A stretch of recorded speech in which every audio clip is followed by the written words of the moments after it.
Welcome to the Nevis Newscast for Thursday, March 23rd, 2023. I am Bronte Swanston Hendrickson. Premier, the Honourable Mark Brantley, visited the Gingerland Secondary School on Thursday, March 23rd. The visit comes as the school celebrates its 50th anniversary. I wanted to express my thanks to the principal here at the Gingerland Secondary School, to Minister Troy Liebert and Permanent Secretary Mr. Barrett. Principal David has given us a tour of the entire school. He invited me to come and see, and so I have come and I've seen. We have come at a time when the school is in high gear for the Inter-High Championship this weekend. So of course we wish Principal, your team, all the very best, and we hope that Divisions will go out and root for Gingerland and Charlestown as well, because those are two teams in that competition in St. Kitts. But I'm happy to be here. I'm happy to be at the Gingerland Secondary. It is not my school. I didn't have the privilege of going to school here, but certainly what I'm seeing here, I am quite impressed with improvements, particularly the infrastructural improvements that are made here. So we'll continue to work, Principal. I give my commitment and the administration's commitment to continue to work with you as we build out infrastructure for education and ensure that our children have safe schools, good schools, and that our teachers and our staff are comfortable as well. So you have our commitment on that, and thank you for the hospitality displayed this morning. And we definitely want to thank the Premier, Mr. Brantley, Honourable Brantley, Minister of Education, and our PS for coming and visiting us, spending some time with us, genuine time. And for Mr. Honourable Brantley, I would tell you, we'll do a 2-week course. You can enroll and you'll be a part of GSS officially, okay? So you're welcome anytime. Principal of the Gingerland Secondary School, Kano David, accompanied by Minister of Education, the Honourable Troy Liebert, and Permanent Secretary in the Ministry of Education, Kevin Barrett, Premier Brantley received a tour of the school's entire compound. He says he was very proud to tour the newly commissioned Technical and Vocational Education and Training TVET facility and to see the improvements in infrastructure at the school over the last several years.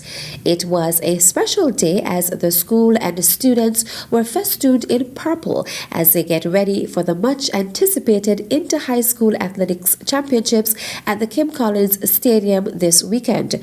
As part of its 50th anniversary celebrations, the Gingerland Secondary School has held a service of Thanksgiving, a TVET Expo, the unveiling of the school's mascot, and a career fair. The school is currently making plans to host its Miss GSS Pageant 2023 on April 29th. The Ministry of Human Resources is now accepting applications from persons wishing to pursue higher education and are interested in receiving financial assistance from the Nevis Island Administration (NIA). A person may apply for financial assistance whether or not he or she is employed by the NIA. Interested persons must submit a cover letter addressed to Edson Elliott, Permanent Secretary, Ministry of Human Resources, requesting financial assistance. The letter should also state the course of study, why you wish to undergo the specified field of education, and how such training will influence your professional development, how your professional development will contribute to the Federation of St. Kitts and Nevis, and the commencement date and expected duration of studies. Applicants should also submit an original university acceptance letter, a breakdown of course fees from the respective university, a completed financial assistance application form, and your birth certificate or certificate of citizenship, as the applicant must be a division. Financial aid awardees will be required to fulfill bonding obligations with the NIA. Applications must be delivered to the Ministry of Human Resources by March 31st, 2023. For additional guidance, contact the Ministry of Human Resources at 469-5521, extension 5163, 5164, or 5166. Prime Minister and Minister of National Security, the Honourable Dr. Terence Drew, joined other regional heads for the Regional Security Systems RSS Council of Ministers meeting in Grenada on Wednesday, March 22nd. The Prime Minister was accompanied by Acting Permanent Secretary in the Ministry of National Security, Cecile Hull, Commissioner of Police, James Sutton, and Commander of St. Kitts and Nevis Defence Force, Lieutenant Colonel J. Anthony Comrie. The one-day meeting provided a platform for regional leaders to exchange ideas and discuss best practices for enhancing regional security. The regional heads discussed the importance of addressing the current challenges such as illegal arms trade, drug trafficking, and intelligence gathering, while reasserting their commitment to strengthen collaborations.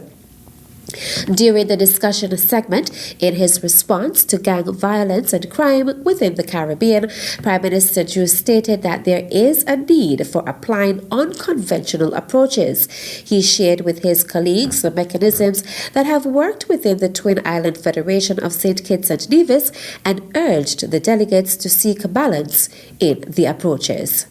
Still to come, we're basically going to do this as a trial and sale for open day so that we could move forward for sale to the general public. The details after this break. Truly, one of the few places that has an untouched beauty that has captivated the hearts of many. Nevis is everything you imagine.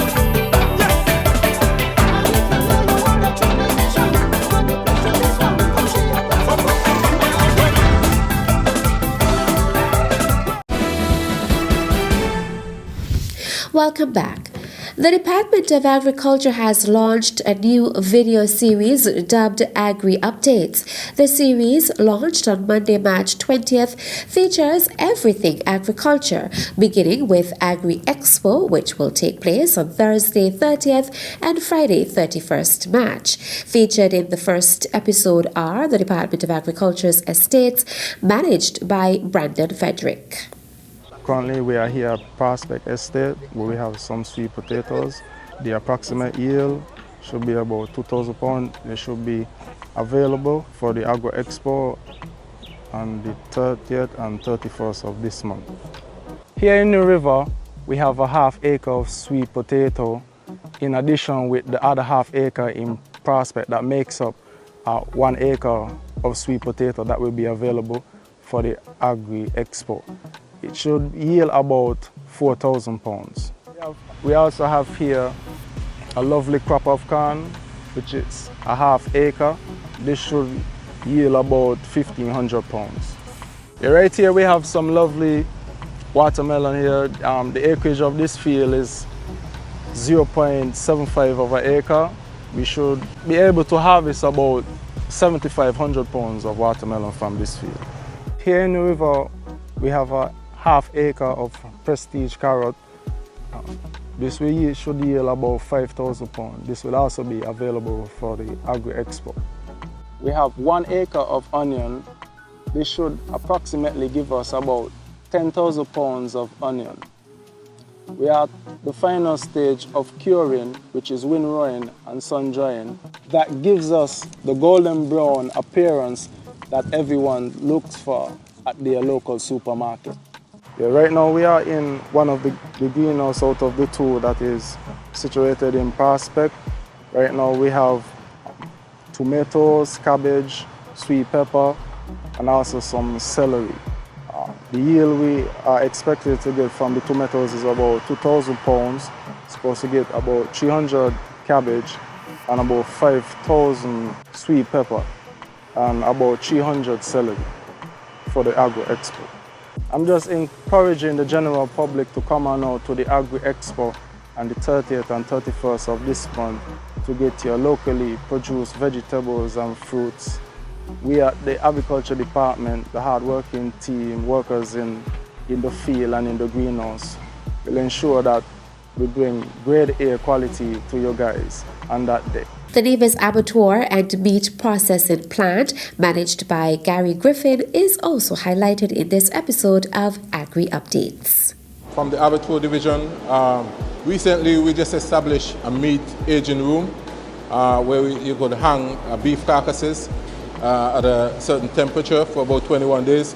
So what we have here is basically our first trial of a beef carcass which we had in the aging room, hanged for 21 days, basically to tenderize these meats. So what we did, after 21 days, we took the carcass and we do various different cuts: top round, bottom round, higher round, chuck steak, ribs, T-bone steak, and ribeye. We basically going to do this as a trial and sale for open day so that we could move forward for sale to the general public in the future.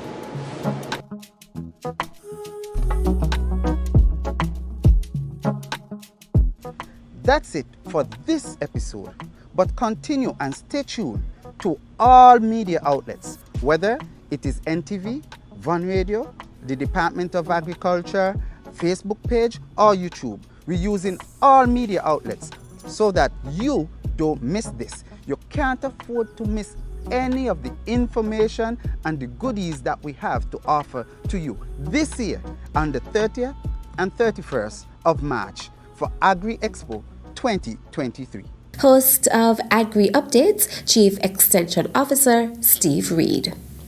St. Kitts and Nevis is well represented at the United Nations Water Conference, the first of its kind to be convened at the UN since 1977. Attending the conference from March 22nd to 24th are the Honourable Conrys Maynard, Minister of Public Infrastructure, the Honourable Dr. Joel Clark, Minister of Sustainable Development, Her Excellency Nerys Dockery, Permanent Representative of St. Kitts and Nevis to the United Nations, Ghislaine Williams, Minister Counselor in the Permanent Mission of St. Kitts and Nevis to the United Nations, Oren Manners, Director of Public Sector Investment Planning, Ryan Phillip, Assistant Water Engineer in the Water Department, and Danola Laplace, Third Secretary and Lead Expert on the Second Committee at the Permanent Mission of St. Kitts and Nevis to the United Nations.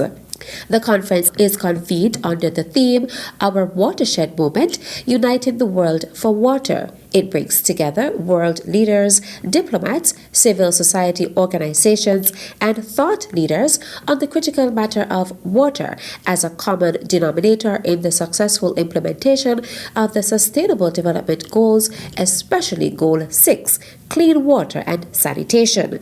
The opening ceremony on Wednesday, March 22nd, coincided with World Water Day. The St. Kitts and Nevis delegation will participate in interactive dialogues and side events around the themes Water for Health, Water for Sustainable Development, Water for Climate, Resilience and Environment, as well as Water for Cooperation and Water Action Decade. The ministers have also attended the high-level reception hosted by Tajikistan and the Netherlands, the high-level breakfast meeting for small island developing states hosted by His Majesty King Willem Alexander of the Kingdom of the Netherlands, and the Conference on Water as a Bridge to Innovation hosted by the Economic Mission of Israel to the United States and Mikorot, Israel's largest utility company. The Honourable Conrys Maynard is a panelist at the side event organized by the International Atomic Energy Agency on the theme Global Water Analysis Laboratory Network. He will deliver the national statement during the Water Conference plenary. And that's it for this edition of the Nevis Newscast. On behalf of all of us here at the Department of Information, I am Bronte Swanston Hendrickson. Thank you for viewing.